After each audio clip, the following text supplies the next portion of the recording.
Permanent posting SP Bagaha के रूप में हुई। सदियों से अपराध की परंपरा चल रही थी। नाम लोग बोलते थे मिनी चंबल। क्यों बोलते थे? अनेक डकैत गिरोह थे जो लोगों का अपहरण किया करते थे, और अपहरण केवल वैसा नहीं जो पटना में मैंने देखा था। अपहरण फ़ोन पे फिरौती भी नहीं मांगी जाती थी, बाकायदा चिट्ठी आती थी जिसमें लिस्ट बनी होती थी कि कितने बोरे अनाज चाहिए, कितने मुर्गे चाहिए, कितने और भी चीज़ें चाहिए, चांद मार्का की लुंगियाँ चाहिए, और साथ में नीचे मुहर लगा रहता था जय माँ दुर्गे बिहार सरकार गैंग का नाम। तो बड़ी अजीब परिस्थिति थी। एक समानांतर सरकार पूरे दियारे में चल रही थी, और एक व्यक्ति तो क्या, कई बार पूरी पूरी बस को भी किडनैप कर लिया जाता था।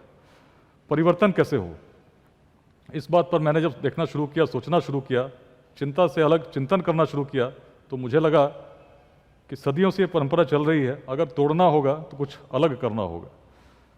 पहली बार जब किडनैपिंग हुई थी, मुझे याद है उस समय पुलिस मुख्यालय को जब मैंने बताया कि किडनैपिंग हुई है, तो कहा गया चिंता की बात नहीं है, बगहा में ऐसा होता रहा है। लेकिन मन परिवर्तन करने की दृढ़ इच्छा शक्ति के साथ बिहार आया था। मुझे लगता था मेरी पोस्टिंग तो आज हुई है, आज जो मैं कर सकता हूँ निश्चित मुझे प्रयास करना चाहिए। तब मैंने देखा किस प्रकार किया जाए। डकैत बहुत समय से चल रहे थे, उनकी अपनी व्यवस्था बन चुकी थी, सबके परिवार भी थे जो पंचायत चुनाव भी लड़ते थे, कुछ तो यहाँ तक कि विधानसभा तक में चुनाव लड़ने का उन्होंने प्रयास किया था। बहुत ऐसी संगठन चल रही थी जिसमें परिवार आराम से रहती थी, खेती भी होती थी, और अपनी खेती तो करते ही थे। बहुत लोगों के खेत पे उन्होंने कब्जा कर रखा था, और सरकारी खेतों पर भी कब्जा चल रहा था जिसमें गन्ना लगाया करते थे। हम लोगों ने उस दहशत को मिटाने के लिए सबसे पहले मजदूरों को बाहर से लाया और एक शिविर स्थापित किया जिसमें गन्ने की कटाई शुरू हुई, और सरकारी खजाने में पैसा जमा करना हम लोगों ने शुरू किया। आर्थिक रीढ़ टूटी, डकैतों को निश्चित क्षति हुई, पूरे दियारे में छापामारी चल रही थी, कई मारे भी गए, पकड़े भी गए।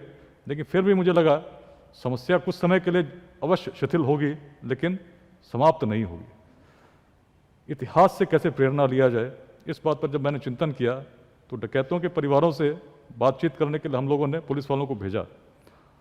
जब भी बात होती वहाँ, तो लोग कहते कि यहाँ तो अपराध वाल्मीकि के समय से चल रहा है। उसमें मैंने कहा कि भाई, वाल्मीकि को यदि आप याद करते हैं तो क्यों याद करते हैं? यदि वे रत्नाकर रहे होते और केवल जो करते थे वही कर रहे होते, तो भला विश्व क्या उन्हें याद करता? आज यदि हम वाल्मीकि को याद करते हैं तो इसलिए करते हैं क्योंकि उन्होंने अपने जीवन में एक परिवर्तन का निर्णय लिया, और निर्णय लेते हुए रत्नाकर से वाल्मीकि बने, रामायण की रचना हुई, संपूर्ण विश्व उन्हें एक आदर्श के रूप में मानता है, जानता है। अपने परिवार के जो आपके भाई बंधु हैं, इनके मन में भी क्यों ना ऐसी प्रेरणा डालो कि भाई कुछ ऐसा करो कि विश्व तुम्हें किसी अच्छे काम के लिए याद करे।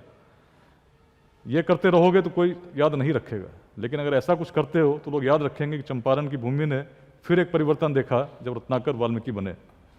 इस बात को जब हम लोगों ने उनसे बात की, परिवर्तन हुआ।